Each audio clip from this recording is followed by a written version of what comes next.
अंधेरे में कुछ भी दिखता नहीं और प्रकाश से कुछ भी छुपता नहीं। यही रहस्य है ज्योतिष का।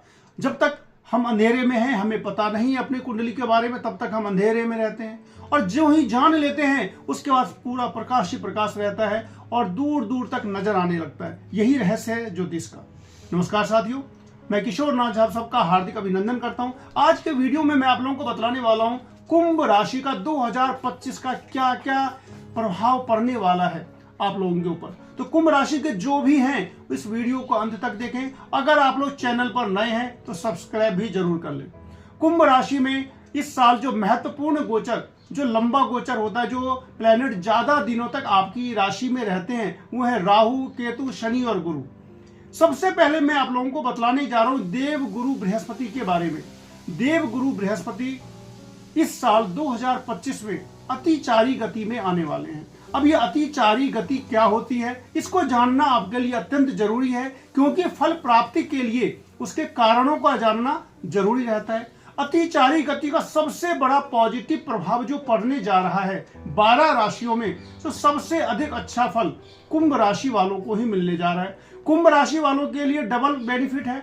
शनि देव का गोचर भी आपके लिए फायदेमंद होगा और साथ ही साथ गुरु अतिचारी गति में आकर के आपको फायदा देंगे। अब ये अतिचारी गति क्या होती है, ये थोड़ा सा इसका फिजिक्स समझा जाए। मित्रों, जनरली कोई भी प्लेनेट अपनी सामान्य गति से अपने ऑर्बिट पे चलते हैं, तो गुरु का भी अपना सामान्य एक स्पीड है, उस पर वो चलते रहते हैं और एक राशि से दूसरी राशि में जाने में उनको 13 महीने लगते हैं, साल भर से ज्यादा लगता है। एक राशि से दूसरी राशि में जब कोई प्लेनेट जाता है तो वो 30 अंश अपने पूरे करके जाता है, यानी कि 0 से चला 30 पे चला, 30 के बाद फिर अगली राशि। तो गुरु अभी 2025 में ऐसी स्थिति आएगी कि अपना जो उनका गति होगा उसका वो 4 गुना 3 गुना गति बढ़ा लेंगे और बहुत तेजी से अगली राशि में प्रवेश कर जाएंगे। तेज गति से जब वो एक राशि को बहुत कम समय में पार करके पुनः उसी राशि में फिर वो वक्री भी होंगे और फिर मार्गी होकर पुनः अगली राशि में भी चले जाएंगे। सामान्यतया गुरु एक वर्ष में किसी राशि में 30 डिग्री तक गति करते हैं, लेकिन इस बार गुरु 30 डिग्री को तेज गति से पार करके 4 से 5 माह में ही पार करके मिथुन राशि से कर्क में चले जाएंगे। और इसका डेट आप मैंने लिखा हुआ है, आप देख सकते हैं कि गुरु 14 मई 2025 को वृषभ राशि में जाएंगे। 14 मई 2025 से 19 अक्टूबर तक वो अतिचारी होकर के मिथुन राशि में रहेंगे, यानी कि उनका स्पीड बहुत ही ज्यादा रहेगा। उसके बाद 19 अक्टूबर से 4 दिसंबर के बीच में फिर वो कर्क राशि में भी चले जाएंगे और 4 दिसंबर को फिर वक्री होकर के फिर से मिथुन राशि में आ जाएंगे। इसका आपके ऊपर जीवन में प्रभाव क्या पड़ेगा? अतिचारी गति यानी कि बहुत ही ज्यादा तेजी से चलाना। तो यदि किसी गाड़ी में हम बैठे हैं और उसकी स्पीड अगर ज्यादा हो गई तो सबसे पहले जो संभावना रहती है, फ्लाइट की हो चाहे गाड़ी की हो, आदमी घबराता जरूर है और उसके अंदर एक्सेलरेशन बढ़ जाता है तो जर्क भी बढ़ेगा। एक्सेलरेशन बढ़ेगा तो जर्क भी बढ़ेगा, तो जीवन में जर्क आने की प्रबल संभावनाएं रहती है, खासकर तब जब बृहस्पति अगर आपके किसी खराब घर के मालिक हों या खराब जगह पर में गोचर कर रहे हों। अब बात करते हैं अभी वर्तमान की। तो बृहस्पति अभी आपके चौथे भाव में जा रहे हैं, यानी कि अभी चौथे भाव में है और वृषभ राशि में है और शुक्र के घर में है, और शुक्र जो है इनका मित्र नहीं है। तो चौथे भाव में जब बृहस्पति रहते हैं तब क्या होगा? तो चौथे भाव में उनकी जो दृष्टि है वो 10वें भाव में पड़ती है और चौथा भाव जो होता है वो आपके जमीन का होता है और अपनी मातृभूमि का होता है, जहां पर आप काम करते हैं उस जगह का होता है। अब होगा क्या? चूंकि बृहस्पति चौथे भाव में आ गए हैं तो जिस भाव में जाते हैं उस भाव का फल नेगेटिव देना शुरू कर देते हैं। तो गुरु जब चौथे भाव में आ गए तो इसमें एक है कि आपका चौथा भाव जो होता है मन भी है, तो मन में आपको अशांति आएगी, धन की हानि होगी, शत्रुओं की भी वृद्धि होगी और जन्म स्थान से तो दूरी बनेगी ही बनेगी। यानी कि मई 2025 तक आपके साथ ऐसी स्थिति हो सकती है और हो भी रही होगी, क्योंकि शनिदेव की 7.5 भी चल रही है। तो जन्मभूमि से आप दूर जाएंगे, मन में अशांति रहेगी, कोई काम बन नहीं रहा होगा, किसी न किसी प्रकार की समस्या से आप ग्रसित होंगे, दुश्मन बढ़ गए होंगे और कार्यस्थल पर तो परेशानी आई ही होगी। अब बात क्या है कि आगे अच्छा फल क्या मिलेगा? तो मित्रों, गुरु का गोचर जो ही 14 मई 2025 को मिथुन राशि में हो जाएगा। तब क्या होगा, मिथुन राशि में जब हो जाएगा तो वो पंचम भाव में चले जाएंगे। और गोचर से गुरु जब पंचम भाव में जाते हैं तो क्या करेंगे आपके लिए, एक तो पहली बात तो अतिचारी रहेंगे, उनके अंदर बल ज्यादा रहेगा, स्पीड ज्यादा रहेगा, यानी कि काम करने की स्पीड भी बढ़ जाएगी। जो वो गोचर में फल देते हैं उसका स्पीड भी आपको बढ़ेगा, यानी कि स्पीड बढ़ के मिलेगा। यानी कि एकादश भाव पर में जब गुरु की दृष्टि पड़ेगी तो ये होता है आय का भाव, पैसा आने का भाव, और पैसा आने के भाव में स्पीड लग गया, यानी कि वेलोसिटी बढ़ गई। और वेलोसिटी बढ़ गई तो क्या होगा, धन प्राप्ति का जो स्पीड होगा वो तेजी से होने लगेगा।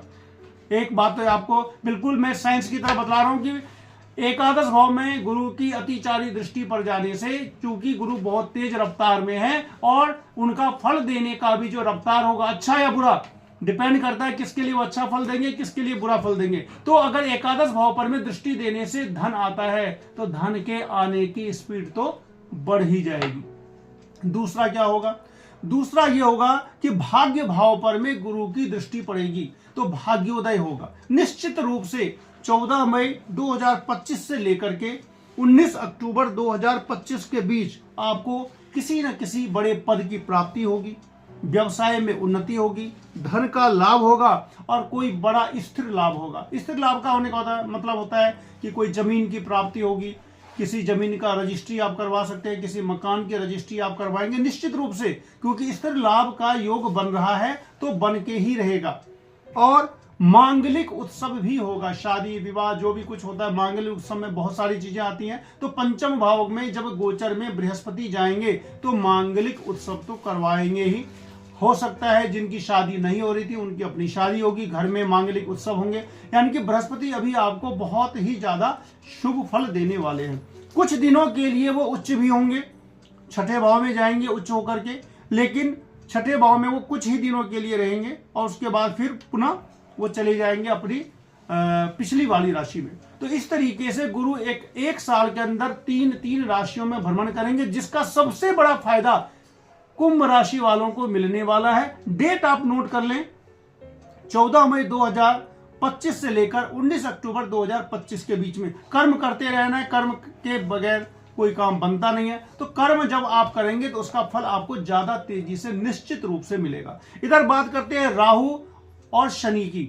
मित्रों, शनि की 7.5 चल रही है, तो शनि की 7.5 में अब तीसरा चरण है और तीसरे चरण में शनिदेव कुंभ राशि वालों को लाभ प्रदान करते हैं, तो लाभ ही लाभ हो रहेगा। शनि वैसे भी आपके सेकंड हाउस में जा रहे हैं तो सेकंड हाउस में लाभ की स्थिति तो बनेगी, और चूंकि गुरु भी लाभदायक स्थिति में है तो शनि भी आपको निश्चित रूप से लाभ देंगे। अब आप राहु देव की बात करें तो राहु, शनि और राहु की भी युति बनेगी कुछ दिनों के लिए।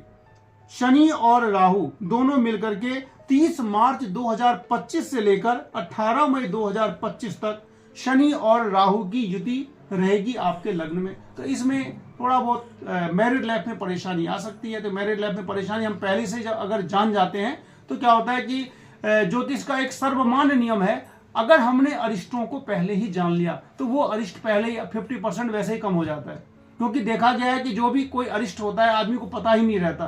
तो अगर हम पहले से ही नेगेटिविटी हमारे जीवन में क्या उसको अगर हम जान लेते हैं तो आधी समस्या तो वहीं दूर हो जाती है। इसीलिए ज्योतिष का सबसे बड़ा फायदा यही है कि अपनी नेगेटिविटी को जान लें। अगर हमने अपनी नेगेटिविटी को जान ली तो आधी समस्या वहीं खत्म, और आधी समस्या जो बचती है वो ज्योतिषीय उपायों से हो जाती है। तो राहु पूरे वर्ष भर अब आपके रहेंगे मीन राशि, कुंभ राशि में, क्योंकि वो मीन में तो है और मीन से चूंकि वक्री है तो वक्री होकर के उल्टा चलते हैं ना, तो एक राशि पिछली राशि में आ जाएंगे और लग्न में राहु आ जाएंगे। और राहु जब लग्न में आ जाते हैं तो इसका भी आपके लिए अकस्मात, चूंकि लग्न का राहु अकस्मात शुभ फल देते हैं। मान सम्मान आपका बढ़ाएंगे, धन संपत्ति की प्राप्ति राहु भी करवाएंगे, बृहस्पति भी करवा रहे हैं, शनि भी करवा रहे हैं। और सबसे बड़ी बात, पंचम भाव में गुरु राहु से दृष्ट, यानी कि पंचम भाव में आपके गुरु हैं और उस पर राहु की दृष्टि पड़ रही है। इसका मतलब यह होगा कि पुत्रों के लिए, संतान के लिए अभिन्नति का मार्ग प्रशस्त होगा।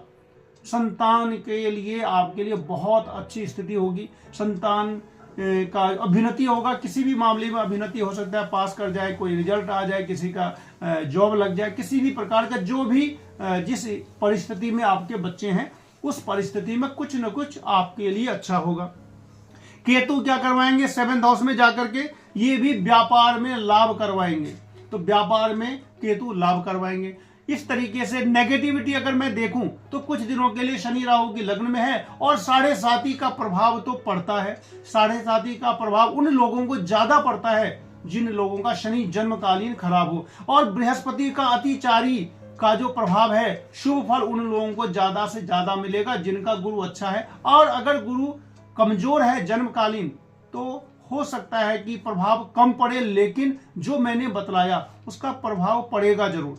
तो मित्रों, कुंभ राशि वालों के लिए 2025 में शनि, राहु, केतु और गुरु, इन चारों के बारे में जो डिटेल से मैंने बतलाया है ये निश्चित रूप से प्रभावी भी होगा।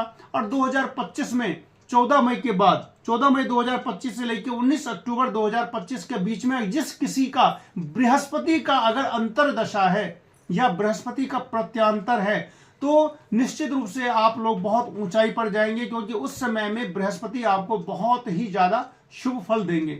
लाइक, शेयर, सब्सक्राइब जरूर करें। मिलते हैं फिर अगले वीडियो में, तब तक के लिए नमस्कार।